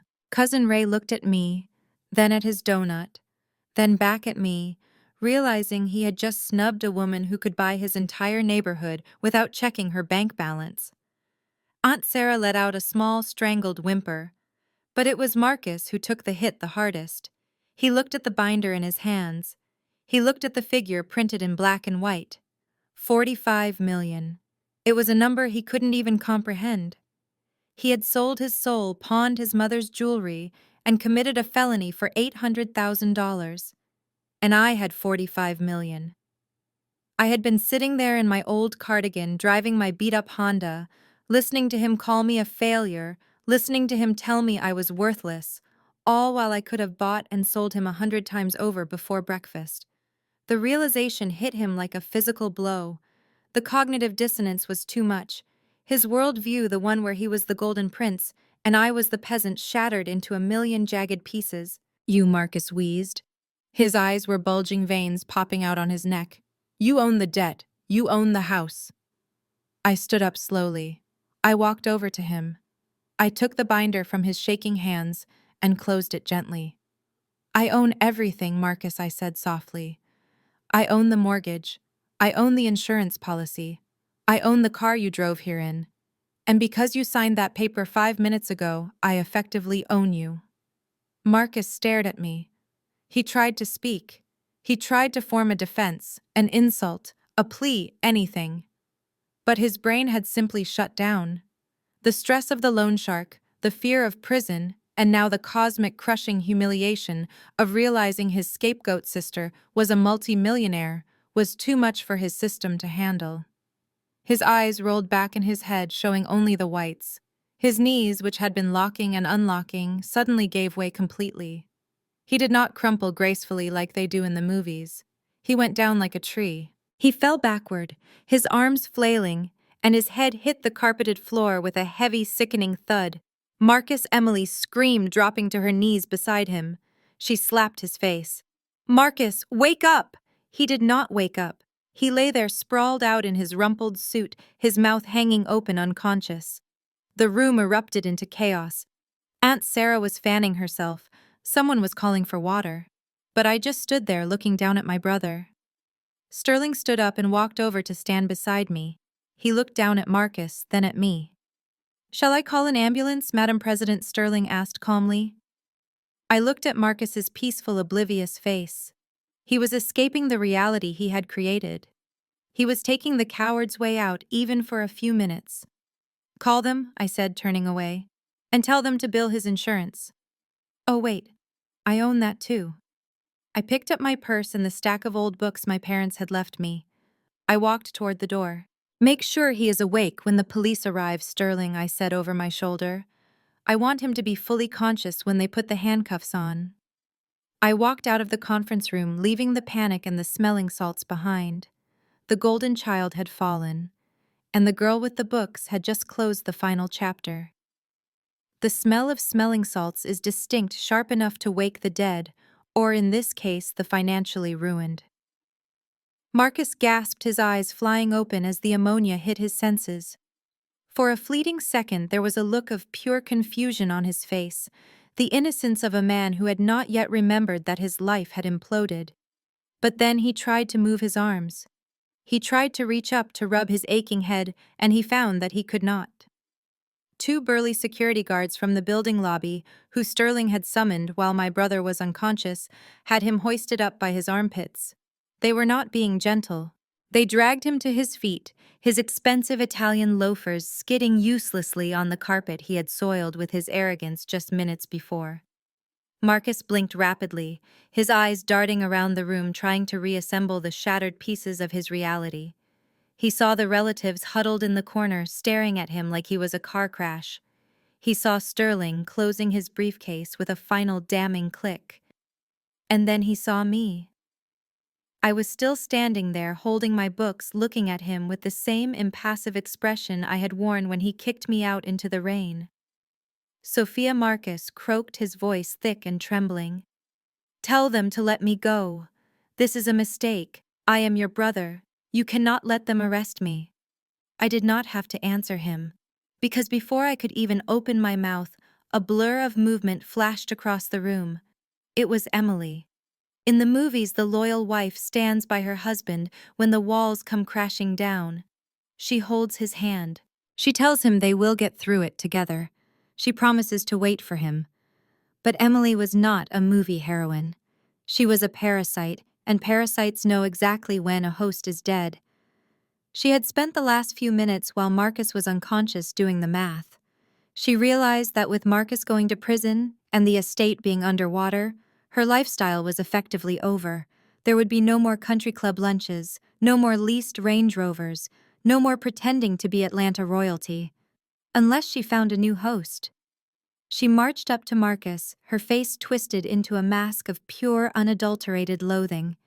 She looked at the man she had kissed 5 minutes ago, the man she had conspired with to defraud a bank, and she did not see a husband. She saw liability. "You lied to me," she screamed, her voice shrill and breaking. "You told me we were rich. You told me the house was paid off. You told me you had business investments." Marcus flinched, trying to pull away from her, but the guards held him fast. "Emily, baby, please," he stammered. "I can fix this. I just need time." "Time," she shrieked, spitting the word at him. "You have no time, Marcus. You are going to jail. You dragged me into this. You made me sign those papers with that real estate guy. You told me it was legal. You tried to make me an accessory to fraud." She grabbed his left hand. For a second, I thought she was going to hold it to offer comfort. Instead, she dug her fingernails into his skin and wrenched the platinum wedding band off his finger. Then, with a frantic clawing motion, she ripped the diamond engagement ring off her own finger, the one she had been flaunting in the grocery store yesterday. She threw them. She did not just drop them. She hurled them at his face with all the strength she had. The metal struck Marcus on the cheekbone, leaving a red welt before clattering onto the mahogany table. "I am done," she yelled. "I am not going down with you. I am divorcing you, Marcus. I am annulling this sham of a marriage. You are a loser. You have always been a loser. You are nothing but a broke, pathetic con artist, and I hate you." Marcus stared at her, tears welling in his eyes. The betrayal cut deeper than the handcuffs that were waiting for him. He had done everything, stolen everything, just to keep her happy, to keep her in the lifestyle she demanded. And the moment the credit card was declined, she was gone. But Emily was not finished. Having discarded the old host, she immediately pivoted to find a new one. She turned to me. The transformation was terrifying to watch. In the blink of an eye, the rage vanished from her face. Her features softened, her shoulders slumped. She clasped her hands together in a posture of penitence and dropped to her knees right there on the conference room floor. She crawled forward a few inches, ignoring the fact that she was ruining her designer stockings. "Sophia," she wept, looking up at me with wide, tear-filled eyes. "Oh, Sophia, thank God you are here. Thank God you are the one in charge." I looked down at her. I watched the performance with a detached curiosity. I wondered if she actually believed her own lies, or if survival instinct just overrode any sense of shame.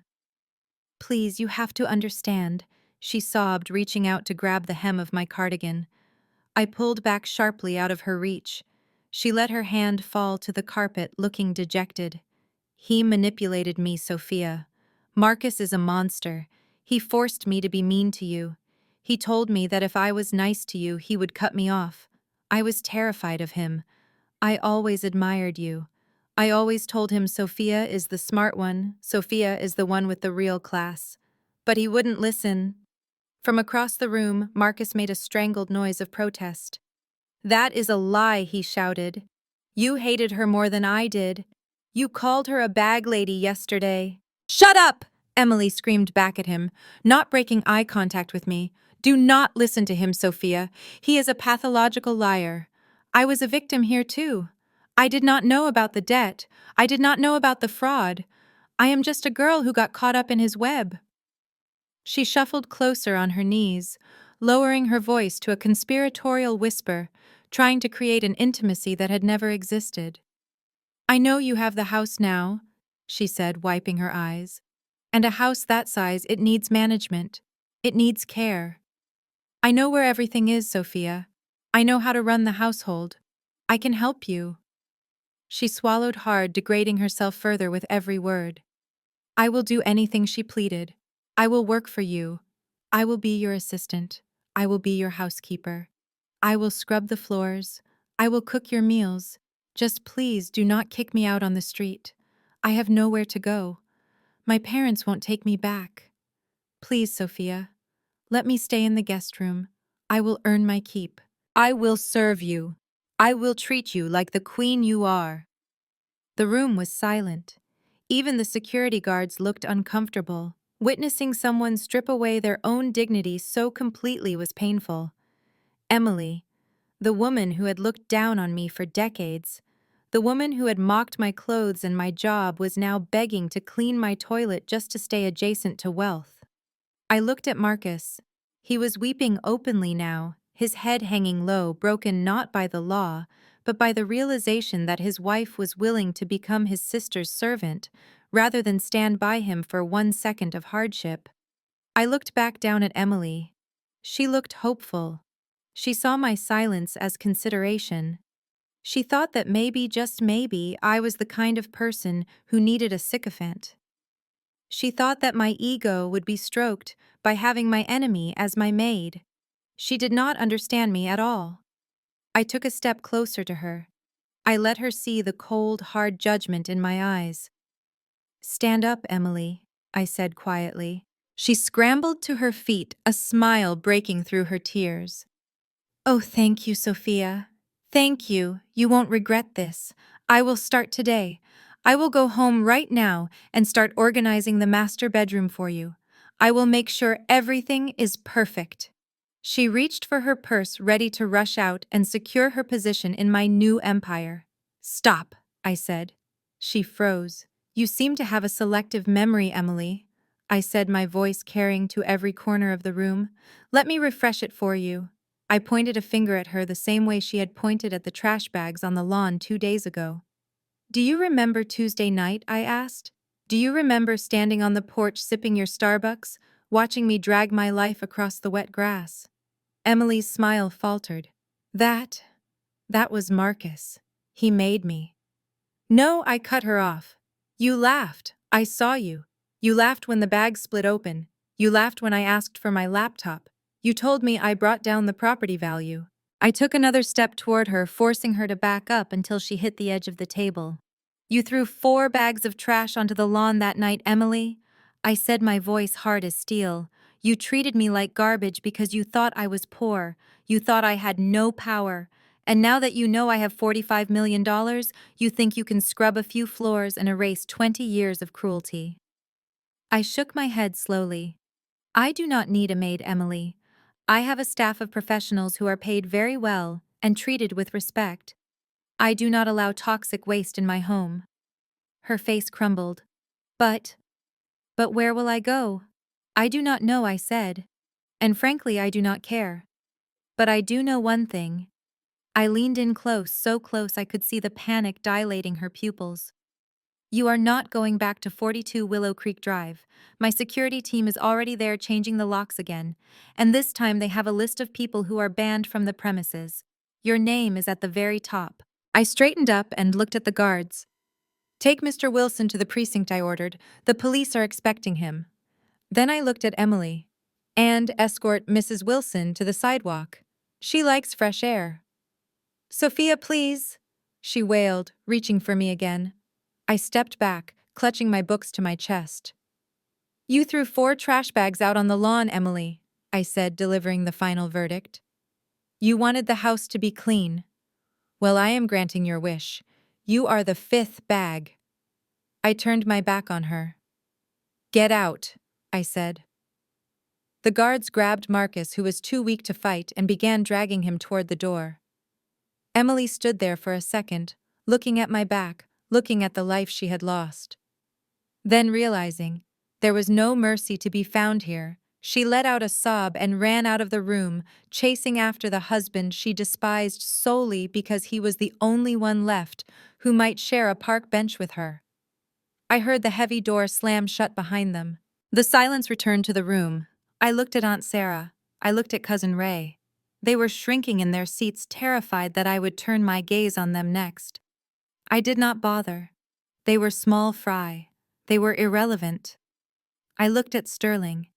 "Is the deed transfer complete?" I asked. Sterling smiled a genuine warm smile. "It is done, Madam President. The house is yours." "Good," I said. "Then let us go. I have a demolition crew to schedule." I walked out of the office, leaving the vultures hungry and the golden child in chains. The air in the hallway tasted sweeter than any champagne. It tasted like justice. And as I stepped into the elevator and pressed the button for the lobby, I knew that for the first time in 35 years I was truly completely free. The elevator ride down to the lobby was silent, but it was the kind of silence that screams. Marcus was wedged between the two security guards, his feet dragging against the metal floor, his sobbing reduced to a low, pathetic whimper. I stood at the front, watching the numbers descend on the display panel. 40, 39, 38. Each floor was a layer of my past being peeled away, leaving only the clean, hard surface of my future. Sterling stood beside me, checking his watch with the indifference of a man who had scheduled this destruction down to the minute. When the door slid open in the main lobby, the reception area was no longer empty. 2 uniformed Atlanta police officers and a detective in a cheap suit were waiting by the front desk. They were not there for a social call. They were there because Sterling had sent over a digital packet of evidence 20 minutes ago while Marcus was still busy counting his imaginary millions upstairs. Marcus saw the uniforms and stopped dead. His legs gave out completely, forcing the guards to hold him up like a marionette with cut strings. "No," Marcus whispered, shaking his head violently. "No police." "Sophia, you promised. You said if I paid in 24 hours I was fine. I still have time. I can find the money." "You do not have time, Marcus," I said, stepping out of the elevator. "And you do not have the money. But you do have the right to remain silent." The detective stepped forward, pulling a pair of handcuffs from his belt. The metal caught the light of the lobby chandelier, cold and unforgiving. "Marcus Wilson," the detective said, his voice echoing off the marble floors. "You are under arrest for wire fraud, identity theft, and forgery." "Forgery?" Marcus stammered as the officers grabbed his wrists. "I did not forge anything. I signed my own name. The house was mine." Sterling stepped in, then handing the detective a physical file to supplement the digital one. "Actually," Detective Sterling said smoothly, "the charges are not just regarding the attempted sale of the property this morning. We have evidence that Mr. Wilson forged the signature of the deceased Robert Wilson on a promissory note to a private lending entity known as Stone Capital 3 days ago." I watched Marcus's face go slack. He remembered. The loan shark. The desperate promise he had made to keep his kneecaps intact. He had signed Dad's name to a guarantee, thinking he would be the executor and could cover it up. That is a misunderstanding," Marcus cried, struggling as the cuffs clicked tight around his wrists. "I had power of attorney." "Power of attorney ends at death," Mr. Wilson Sterling said coldly. "Signing a dead man's name to secure a gambling debt is a felony. And since the lender is a known criminal enterprise under RICO investigation, the district attorney is very interested in your cooperation." The officers spun Marcus around and began marching him toward the revolving doors. He looked back at me over his shoulder, his eyes wide with a terror that was finally completely real. "Sophia," he screamed, creating a scene that had the lobby receptionist reaching for her phone. "Help me. Call someone. Do not let them take me. I am your brother. I am the golden child. This is a mistake." I watched him go. I did not feel sad. I did not feel happy. I felt like a surgeon who had just successfully removed a gangrenous limb. It was messy and it was painful, but it was necessary for the survival of the body. "Goodbye, Marcus," I whispered. As the squad car lights flashed outside, reflecting off the glass doors, I pulled out my phone. I had one more call to make. The cleanup was not finished yet. "Obsidian Command." The familiar voice of my assistant answered instantly. "Execute the eviction protocol for the Willow Creek property," I ordered, walking toward the exit. "I want a full tactical security team on site within 10 minutes. Secure the perimeter. Change the access codes. And if anyone named Emily Wilson tries to enter you, treat her as a hostile intruder." "Understood, Madam President," the voice replied. "Team Alpha is already en route. ETA 5 minutes." I hung up and walked out into the bright Atlanta sunshine. The air smelled of exhaust and ozone. Standing on the sidewalk looking lost and frantic was Emily. She had been escorted out of the building a few minutes before us. She was clutching her purse, her designer coat buttoned wrong, looking up and down the street for a taxi that would not stop for a woman who looked so unhinged. When she saw me walk out, followed by Sterling, she lunged toward me. "Sophia," she gasped, grabbing my arm. I shook her off with a look that froze her in place. "Where is Marcus?" she asked, her voice trembling. "I saw police cars. Did they take him?" "They did," I said, putting on my sunglasses. "He is going to the county lockup. You might want to save your tears, Emily. Bail for fraud is expensive and you do not have a husband to pay it anymore." She stared at me, her mouth opening and closing. "But what about me?" she whined. "I cannot go to jail. I did nothing wrong. I need to go home. I need to get my things, my clothes, my jewelry." I stopped and turned to face her. I looked at the woman who had made my life a living hell for a decade. I looked at the woman who had sneered at my clothes, mocked my job, and tried to steal my inheritance. "You do not have a home, Emily," I said. "Obsidian Strategies has seized the property. My team is securing the doors as we speak." "But my stuff!" she shrieked. "My bags, my shoes." I smiled. It was a small, tight smile. "We will box up your personal effects," I said. "The cheap stuff, the clothes you bought before you married my brother. But anything purchased with family funds, anything bought on credit cards paid for by the estate stays. That includes the jewelry. That includes the designer bags. That includes the car keys you are holding in your hand." She looked down at the key fob for the Range Rover. "This is my car," she argued, clutching it to her chest. "Leased under my father's name," I corrected her. "And since the estate is insolvent due to your husband's theft, the lease is terminated."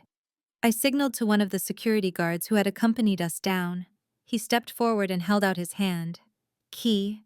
The guard grunted. "No," Emily screamed, backing away. "You cannot leave me here. How am I supposed to get anywhere?" "That sounds like a personal problem," I said.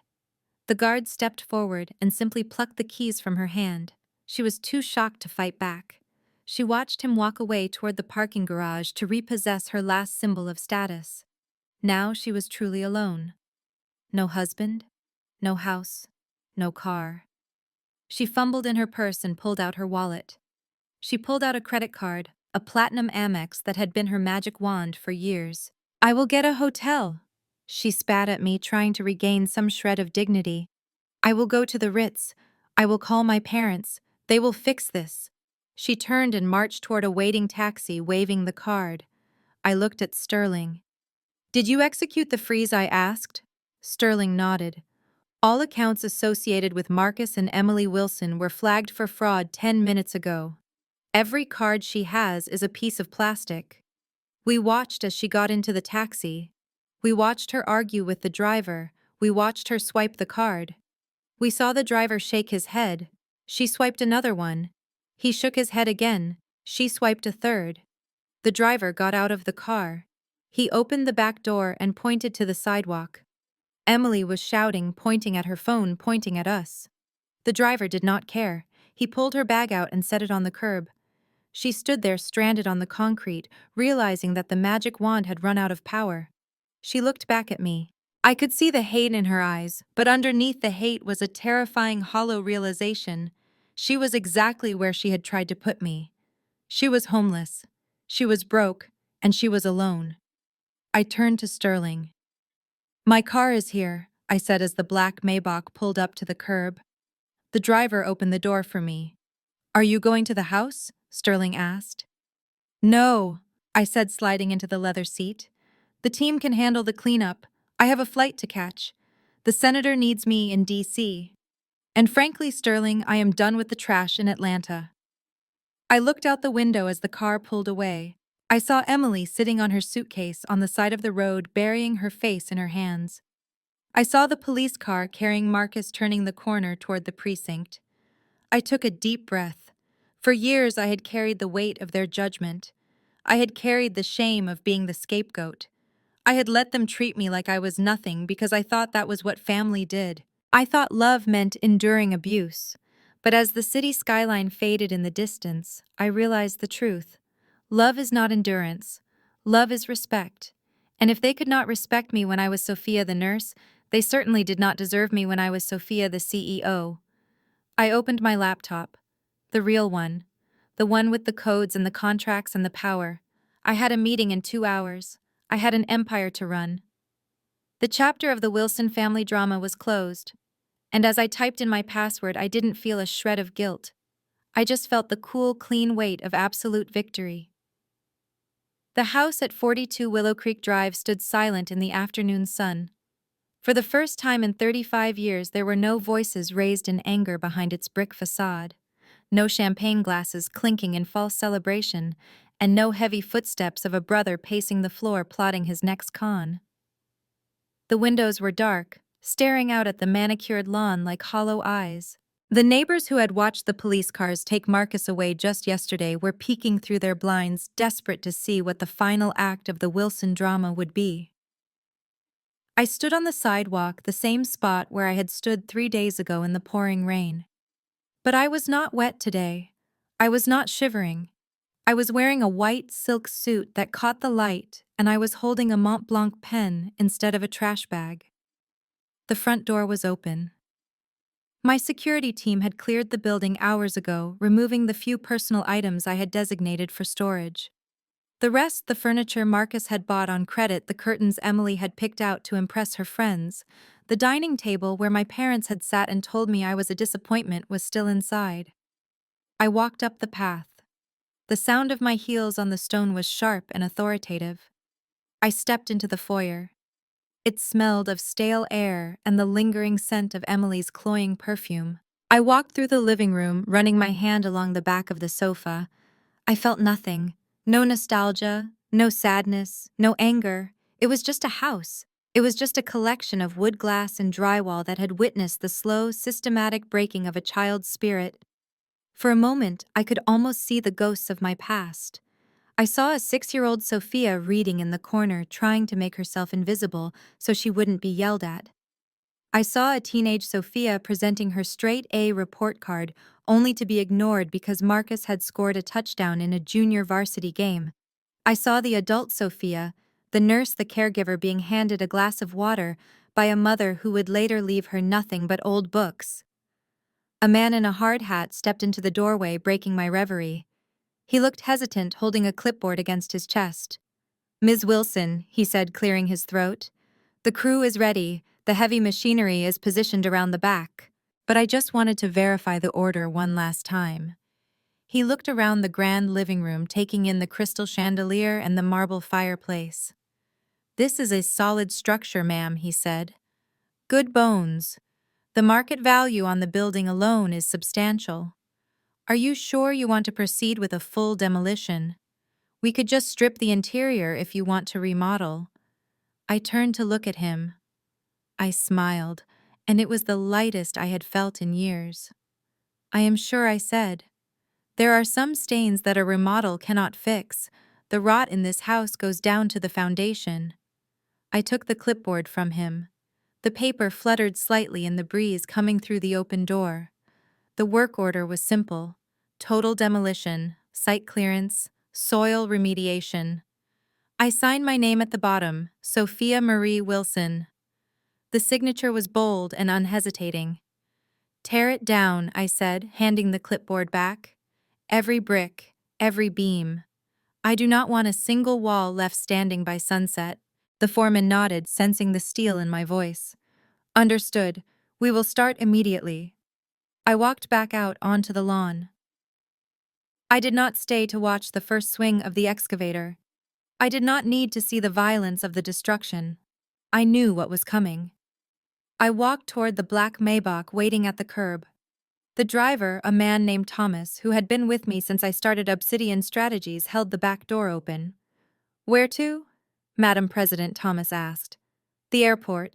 "Not yet," I said, pausing to look back at the property one last time. I reached into my purse and pulled out a folded architectural rendering. It was a drawing I had commissioned years ago, a dream I had kept hidden in my heart while I was building my empire in Washington. It showed a modern glass-walled building filled with light. It showed gardens. It showed open spaces for study and art. "Take this to the Sterling firm," I said, handing the paper to Thomas. "Tell him to file the zoning permits for the new construction." Thomas looked at the drawing. "The Sophia Wilson Center for Youth," he read. "It is a scholarship foundation," I explained, looking at the empty lot in my mind's eye, "and a residential program. It will be a place for kids who have been kicked out, overlooked, or told they were not enough. It will be a sanctuary for the scapegoats." I looked at the house that was about to fall. "My parents used this land to build a monument to their own ego," I said. "They used it to isolate me, to make me feel small. So I am going to use it to do the opposite. I am going to turn their legacy of exclusion into a legacy of opportunity. Every child who walks through those doors will know they have worth. They will know they are seen." Thomas smiled, a genuine expression of respect. "That sounds like a worthy investment, madam." "It is the best investment I have ever made," I said. I slid into the back seat of the car. The leather was cool and smelled of success. I watched through the tinted window as the foreman waved his arm and the yellow arm of a bulldozer began to creep toward the front porch. The engine of the Maybach purred to life, a low rumble of power. "To the airport now, Thomas," I said. "We have a country to run." As the car pulled away, gliding smoothly down the street where I had once driven a rusted Honda, I did not look back. I did not need to see the house fall. I had already rebuilt myself. I picked up the stack of vintage books that sat on the seat beside me, the only inheritance I had received. I ran my hand over the worn leather cover of an encyclopedia. My parents had given me these thinking they were trash. They thought they were giving me a burden. They did not realize they were giving me the tools to learn to escape and to eventually surpass them. I opened the book to a random page. The smell of old paper filled the car, comforting and familiar. "They tried to bury me," I whispered to the empty air. "They did not know I was a seed." The car turned onto the highway, accelerating toward the horizon. The Atlanta skyline rose up before me, shining gold in the afternoon light. Somewhere behind me, a house was crumbling into dust. Somewhere in a jail cell, a brother was realizing that actions have consequences. Somewhere on a sidewalk, a sister-in-law was learning the true cost of greed. But here, in the quiet luxury of my own making, there was only the future. I took a deep breath, filling my lungs with the air of freedom. I was Sophia Wilson. I was the CEO. I was the survivor. And as the plane would soon lift off the runway, carrying me back to the life I had built with my own two hands, I knew one thing for certain. The best revenge is not destroying your enemies. It is outgrowing them. It is building a life so big, so full, and so magnificent that their petty cruelty looks like nothing more than a speck of dust in your rearview mirror. If you have ever been the outcast, the black sheep, or the one they bet against, remember this. Your value is not determined by how they treat you. It is determined by what you build from the rocks they throw at you. Thank you for listening to my story. If you have ever had to burn a bridge to save yourself, let me know in the comments below. Like and subscribe for more stories of justice, resilience, and the sweet taste of victory. This is Sophia signing off. And remember, the pen is always mightier than the sword, especially when that pen is signing a demolition order. Sophia's journey teaches us a powerful truth. Your value is never determined by those who fail to see it. even if they share your blood. For years, she was the scapegoat treated as invisible, yet she never allowed their cruelty to define her potential. She proved that the loudest voice in the room is rarely the strongest. While her brother chased the illusion of wealth, she quietly built the reality of it. The ultimate victory isn't about destroying your enemies, but about outgrowing the box they tried to put you in. Build in silence and let your success be the only noise that matters. If this story of poetic justice resonated with you, please hit the like button and subscribe to our channel for more tales of resilience. Share this video with someone who needs a reminder that being underestimated is often a superpower in disguise.